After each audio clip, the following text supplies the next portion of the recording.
नमस्कार दोस्तों, आपका बैंगलोर यूनिवर्सिटी हिंदी चैनल में स्वागत है। आज हम क्रोध निबंध पर चर्चा करेंगे, जो फर्स्ट सेमेस्टर बीसीए के पाठ्यक्रम का हिस्सा है। इसके महान लेखक आचार्य रामचंद्र शुक्ल है और यह कहानी गद्य मनोहर पुस्तक में शामिल है। चलिए इसे समझते हैं। क्रोध निबंध का सारांश। आचार्य रामचंद्र शुक्ल द्वारा लिखित निबंध क्रोध एक भावनात्मक और मनोवैज्ञानिक विश्लेषण है, जिसमें क्रोध जैसी सामान्य और स्वाभाविक भावना के विभिन्न पहलुओं का गहन विवेचन किया गया है। इस निबंध के माध्यम से लेखक ने यह बताया है कि क्रोध न केवल व्यक्तिगत जीवन को प्रभावित करता है, बल्कि यह समाज और सांस्कृतिक जीवन में भी गहरा प्रभाव डालता है। शुक्ल जी ने क्रोध के मनोवैज्ञानिक और सामाजिक प्रभावों को समझाने का प्रयास किया है। साथ ही यह भी बताया है कि कैसे इसे नियंत्रित किया जा सकता है। क्रोध की उत्पत्ति। शुक्ल जी ने क्रोध की उत्पत्ति के बारे में विस्तार से चर्चा की है। उनके अनुसार क्रोध एक स्वाभाविक भावना है जो हर व्यक्ति के अंदर होती है। जब किसी व्यक्ति की इच्छाओं या अपेक्षाओं में रुकावट आती है, तो उसके मन में एक प्रकार की बेचैनी उत्पन्न होती है, जिससे क्रोध पैदा होता है। यह बेचैनी तब उत्पन्न होती है जब व्यक्ति किसी अन्य व्यक्ति, परिस्थिति या वस्तु से संतुष्ट नहीं होता। यह असंतोष धीरे धीरे क्रोध का रूप ले लेता है। क्रोध का प्रभाव। निबंध में क्रोध के प्रभावों पर विशेष ध्यान दिया गया है। शुक्ल जी के अनुसार क्रोध व्यक्ति के मानसिक, शारीरिक और सामाजिक जीवन पर गहरा प्रभाव डालता है। मानसिक रूप से क्रोध व्यक्ति को अशांत और अस्थिर बनाता है। उसकी सोचने समझने की क्षमता क्षीण हो जाती है और वह आवेग में आकर गलत निर्णय लेता है। शारीरिक रूप से क्रोध रक्तचाप बढ़ाता है, हृदय की गति तेज करता है और तनाव का कारण बनता है। सामाजिक रूप से क्रोध व्यक्ति के रिश्तों को प्रभावित करता है। क्रोधित व्यक्ति न केवल दूसरों के प्रति आक्रामक हो जाता है, बल्कि समाज में उसका व्यवहार भी असंतुलित हो जाता है। इससे रिश्तों में दरार आ सकती है और व्यक्ति समाज में अलग थलग पड़ सकता है।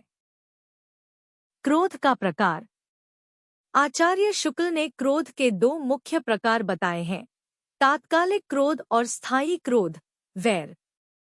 तात्कालिक क्रोध वह होता है जो किसी विशेष परिस्थिति में उत्पन्न होता है और समय के साथ समाप्त हो जाता है। यह क्रोध क्षणिक होता है और अक्सर परिस्थितियों के शांत हो जाने के बाद समाप्त हो जाता है। इसके विपरीत स्थायी क्रोध या वैर दीर्घकालिक होता है। यह व्यक्ति के मन में लंबे समय तक बना रहता है और समय के साथ और भी गहरा होता जाता है। वैर मनुष्य के मानसिक और शारीरिक स्वास्थ्य पर गंभीर नकारात्मक प्रभाव डालता है। क्रोध पर नियंत्रण। शुक्ल जी के अनुसार क्रोध एक स्वाभाविक भावना होने के बावजूद इसे नियंत्रित किया जा सकता है। उन्होंने यह सुझाया है कि मनुष्य को अपने क्रोध पर नियंत्रण रखने के लिए आत्मनिरीक्षण और धैर्य का अभ्यास करना चाहिए। क्रोध की स्थिति में शांत रहना और परिस्थितियों को समझदारी से सुलझाना सबसे अच्छा तरीका है।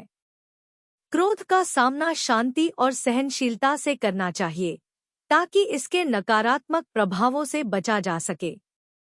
उन्होंने यह भी बताया है कि जो व्यक्ति अपने क्रोध पर नियंत्रण नहीं रखता, वह अपने ही जीवन में दुख और कष्ट को आमंत्रित करता है। निबंध का निष्कर्ष। आचार्य शुक्ल ने इस निबंध के माध्यम से यह संदेश दिया है कि क्रोध एक स्वाभाविक भावना है, परंतु इसका अनियंत्रित रूप व्यक्ति और समाज दोनों के लिए हानिकारक है। क्रोध के दुष्प्रभावों से बचने के लिए इसे समय रहते समझना और नियंत्रित करना आवश्यक है। शांति, धैर्य और आत्मनियंत्रण के माध्यम से व्यक्ति अपने क्रोध पर विजय प्राप्त कर सकता है और एक संतुलित और सुखी जीवन जी सकता है। इस प्रकार क्रोध निबंध क्रोध के मनोवैज्ञानिक, शारीरिक और सामाजिक पहलुओं का विस्तृत विश्लेषण प्रस्तुत करता है और इसे नियंत्रित करने के उपायों पर भी प्रकाश डालता है। 1 मार्क क्वेश्चंस। प्रश्न, क्रोध निबंध के लेखक कौन है? उत्तर, क्रोध निबंध के लेखक आचार्य रामचंद्र शुक्ल हैं। प्रश्न, क्रोध किस प्रकार की भावना है? उत्तर, क्रोध एक स्वाभाविक भावना है। प्रश्न, क्रोध की उत्पत्ति किस कारण होती है? उत्तर, क्रोध की उत्पत्ति असंतोष या रुकावट से होती है। प्रश्न, शुक्ल जी के अनुसार क्रोध का उदय किस कारण से होता है? उत्तर, क्रोध दुख के चेतन कारण के साक्षात्कार या अनुमान से उत्पन्न होता है। प्रश्न, शिशु में क्रोध कब उत्पन्न होने लगता है? उत्तर, शिशु अपनी माता से परिचित होकर भूखा होने पर क्रोध का आभास देने लगता है। प्रश्न, क्रोध को शुक्ल जी ने किस प्रकार का निबंध कहा है? उत्तर, शुक्ल जी ने क्रोध को एक मनोविकार संबंधी निबंध कहा है। प्रश्न, सामाजिक जीवन में क्रोध की क्या भूमिका है? उत्तर, सामाजिक जीवन में क्रोध से व्यक्ति दूसरों द्वारा पहुंचाए कष्टों का स्थायी समाधान कर सकता है। प्रश्न, शुक्ल जी के अनुसार क्रोध का अंधापन क्या है? उत्तर, क्रोध का अंधापन तब होता है जब क्रोधित व्यक्ति अपने कार्यों का परिणाम नहीं देखता। प्रश्न, शुक्ल जी के अनुसार क्रोध का अंतिम उद्देश्य क्या होता है? उत्तर, क्रोध का अंतिम उद्देश्य दुख पहुंचाने वाले को कष्ट पहुंचाना होता है। प्रश्न, जब क्रोध अन्य भावनाओं के साथ होता है तो उसका क्या स्वरूप होता है? उत्तर, क्रोध कभी कभी दया और घृणा जैसी भावनाओं के साथ मिलकर उनकी तुष्टि का साधक बनता है। प्रश्न, वैर क्या होता है? उत्तर, वैर क्रोध का स्थायी रूप है जो समय के साथ टिक जाता है। प्रश्न, वैर और क्रोध में क्या अंतर है? उत्तर, क्रोध तात्कालिक होता है जबकि वैर लंबे समय तक बना रहता है। प्रश्न, क्रोध का उपयोग तब कैसा होता है जब कोई अभिमानी व्यक्ति अपमानित होता है? उत्तर, अभिमानी व्यक्ति को अपमानित करने से उसका अहंकार चूर होता है। प्रश्न, क्रोध शिशु में किस कारण प्रकट होता है? उत्तर, जब शिशु भूखा होता है और उसे दूध नहीं मिलता तो वह क्रोधित होकर रोने लगता है। प्रश्न, क्रोध के समय लोग क्या नहीं देख पाते? उत्तर, क्रोध के समय लोग यह नहीं देखते कि उन्होंने भी कोई गलती की है या नहीं। प्रश्न, शुक्ल जी ने किस घटना का उल्लेख किया जिसमें व्यक्ति अपने ही सिर पर क्रोध करता है? उत्तर, जब लोग क्रोधित होकर अपना ही सिर पटकते हैं तो यह दर्शाता है कि वे दूसरे व्यक्ति को दुख पहुंचाना चाहते हैं जिसे उनके दुख का एहसास होगा। प्रश्न, शुक्ल जी के अनुसार क्रोध का कौन सा रूप अप्रिय नहीं होता? उत्तर, जब क्रोध दूसरे के दुख पर उत्पन्न होता है तो वह सुंदर और मनोहर प्रतीत होता है। प्रश्न, क्रोध के किस प्रकार से समाज की भलाई होती है? उत्तर, जब समाज में क्रोध द्वारा दुर्व्यवहार करने वालों को दंडित किया जाता है तो समाज में अनुशासन और व्यवस्था बनी रहती है। प्रश्न, वाल्मीकि के क्रोध का सौंदर्य किसमें निहित है? उत्तर, वाल्मीकि के क्रोध का सौंदर्य प्राणिमात्र के दुख की सहानुभूति में निहित है। प्रश्न, क्रोध निबंध में शुक्ल जी किस मनोविकार को क्रोध का सेवक बताते हैं? उत्तर, करुणा को क्रोध का सेवक बताया गया है। प्रश्न, क्रोध किसे प्रभावित करता है? उत्तर, क्रोध व्यक्ति के मानसिक, शारीरिक और सामाजिक जीवन को प्रभावित करता है। प्रश्न, क्रोध से मनुष्य का कौन सा अंग सबसे अधिक प्रभावित होता है? उत्तर, हृदय और मस्तिष्क। प्रश्न, क्रोध से रक्तचाप पर क्या प्रभाव पड़ता है? उत्तर, क्रोध से रक्तचाप बढ़ जाता है। प्रश्न, शुक्ल जी ने क्रोध के कितने प्रकार बताए हैं? उत्तर, 2 प्रकार, तात्कालिक और स्थायी। वैर। प्रश्न, क्रोध किसे सबसे अधिक हानि पहुंचाता है? उत्तर, स्वयं क्रोध करने वाले को। क्रोध निबंध के संदर्भ के साथ व्याख्या और विशेषताएं। पहला, पंक्ति, शिशु अपनी माता से परिचित होकर भूखा होने पर क्रोध का आभास देने लगता है, जिससे माता उसे तुरंत दूध पिलाती है। इस प्रकार क्रोध के चिन्ह जन्म से ही दिखाई देने लगते हैं।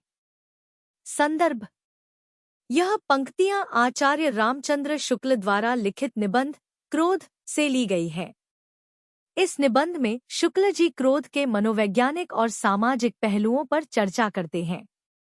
उन्होंने क्रोध के प्रारंभिक रूप और उसके स्वाभाविक उद्भव को स्पष्ट किया है। व्याख्या: इन पंक्तियों में लेखक यह बताना चाहते हैं कि क्रोध एक स्वाभाविक मानवीय भावना है, जो जन्म से ही व्यक्ति में उपस्थित रहती है।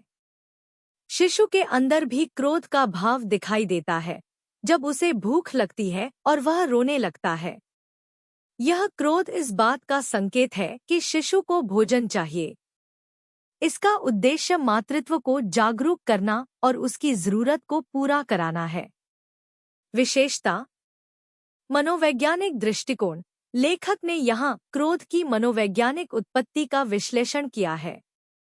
सरलता: शुक्ल जी ने अपने तर्कों को सरल उदाहरण द्वारा प्रस्तुत किया है। सहज भाषा: शिशु और माता के संबंध को उदाहरण बनाकर उन्होंने क्रोध के स्वाभाविक स्वरूप को समझाया है। दूसरा, पंक्ति: क्रोध का स्वाभाविक उद्देश्य दुख पहुंचाने वाले को कष्ट पहुंचाना है। दुख के चेतन कारण के साक्षात्कार या अनुमान से क्रोध उत्पन्न होता है। संदर्भ: यह पंक्तियां निबंध में क्रोध के उद्देश्यों और उसकी उत्पत्ति के कारण को स्पष्ट करती हैं।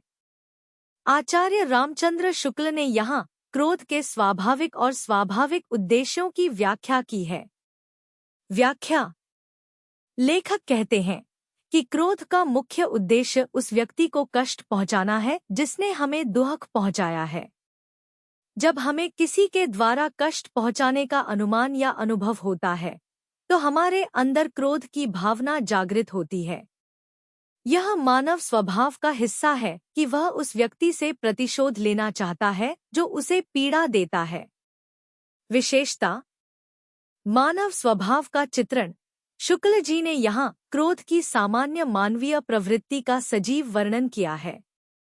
तार्किकता: क्रोध के कारण और परिणाम को तार्किक ढंग से प्रस्तुत किया गया है। व्यापक दृष्टिकोण: यह पंक्तियां केवल व्यक्ति विशेष के नहीं, बल्कि समस्त मानव समाज के व्यवहार पर आधारित हैं। तीसरा, पंक्ति: वैर क्रोध का स्थायी रूप है। क्रोध तात्कालिक होता है और समाप्त हो जाता है, परंतु वैर समय के साथ टिक जाता है और मनुष्य के मन में बसा रहता है। संदर्भ: यह पंक्तियां निबंध क्रोध से ली गई हैं, जहां लेखक ने क्रोध और वैर के बीच अंतर को स्पष्ट किया है। आचार्य रामचंद्र शुक्ल ने यह बताया है कि क्रोध तात्कालिक होता है, जबकि वैर दीर्घकालिक होता है। व्याख्या: इन पंक्तियों में लेखक यह बताते हैं कि क्रोध और वैर में अंतर होता है। क्रोध एक तात्कालिक भावना है जो परिस्थिति के अनुसार उत्पन्न होती है और फिर समाप्त हो जाती है, परंतु वैर एक स्थायी मनोविकार है जो लंबे समय तक व्यक्ति के मन में बना रहता है और उसे पीड़ित करता रहता है। वैर क्रोध से अधिक खतरनाक होता है क्योंकि यह धीरे धीरे व्यक्ति के मानसिक और भावनात्मक स्वास्थ्य को क्षति पहुंचाता है। विशेषता: मनोवैज्ञानिक दृष्टिकोण। लेखक ने क्रोध और वैर की मनोवैज्ञानिक व्याख्या की है। तुलनात्मक विश्लेषण: दोनों भावनाओं के बीच के अंतर को सरलता से समझाया गया है। व्यावहारिक दृष्टिकोण: यह पंक्तियां मानवीय व्यवहार की गहराई को व्यक्त करती हैं और समाज में उनके परिणामों को दर्शाती हैं। क्रोध निबंध के मुख्य पात्रों पर टिप्पणी। पहला, मानव मन। मानव मन इस निबंध का एक अदृश्य मुख्य पात्र है, जो क्रोध जैसी भावनाओं का घर है। शुक्ल जी ने मानव मन को ही केंद्र में रखकर यह निबंध लिखा है, जहां क्रोध की उत्पत्ति होती है। उन्होंने यह बताया है कि क्रोध मानव मन की एक स्वाभाविक प्रवृत्ति है, जो हर व्यक्ति के अंदर जन्म से मौजूद रहती है। मनुष्य का स्वभाव और उसकी प्रतिक्रियाएं इस पात्र के आधार पर ही निर्धारित होती हैं। क्रोध मानव मन के असंतुलित और अतृप्त स्थिति का परिणाम होता है। दूसरा, क्रोध। क्रोध स्वयं इस निबंध का एक केंद्रीय पात्र है। शुक्ल जी ने क्रोध को एक स्वाभाविक और सार्वभौमिक भावना के रूप में प्रस्तुत किया है। यह नकारात्मक भावना तब उत्पन्न होती है जब व्यक्ति को किसी प्रकार की पीड़ा या दुख का सामना करना पड़ता है। उन्होंने क्रोध के उद्देश्यों, उत्पत्ति और इसके परिणामों पर विस्तार से चर्चा की है। इस पात्र के माध्यम से शुक्ल जी ने यह दिखाया है कि क्रोध कैसे व्यक्ति के व्यवहार और सोच पर प्रभाव डालता है और कैसे यह कभी-कभी विनाशकारी भी हो सकता है। तीसरा, वैर। वैर को क्रोध का स्थायी रूप माना गया है। यह एक दीर्घकालिक और गहन भावना है जो लंबे समय तक व्यक्ति के मन में बसी रहती है। क्रोध तात्कालिक होता है और समाप्त हो जाता है, परंतु वैर व्यक्ति के मन और मस्तिष्क में गहराई से बैठ जाता है। इसे निबंध में एक महत्वपूर्ण पात्र के रूप में देखा जा सकता है, क्योंकि यह क्रोध से भी अधिक गंभीर और भयावह होता है। वैर से न केवल व्यक्ति का मानसिक संतुलन बिगड़ता है, बल्कि इसके सामाजिक और व्यक्तिगत जीवन पर भी बुरा असर पड़ता है। चौथा, शांति और सहनशीलता। हालांकि ये पात्र निबंध में सीधे रूप से उल्लेखित नहीं है, परंतु इन्हें क्रोध के विपरीत गुणों के रूप में देखा जा सकता है। शांति और सहनशीलता को आदर्श के रूप में प्रस्तुत किया गया है, जहां लेखक यह बताते हैं कि क्रोध का मुकाबला शांति और सहनशीलता से किया जा सकता है। जो व्यक्ति अपने क्रोध पर नियंत्रण रखता है, वह अधिक शांतिपूर्ण और सुखी जीवन जी सकता है। Thank you for watching. अगर आपको ऐसे चैप्टर्स के एक्सप्लेनेशंस पसंद आए, तो प्लीज मेरे चैनल को लाइक और सब्सक्राइब जरूर करें। अपने फ्रेंड्स के साथ भी शेयर करें और हम मिलेंगे अगले चैप्टर एक्सप्लेनेशन में। सी यू नेक्स्ट टाइम।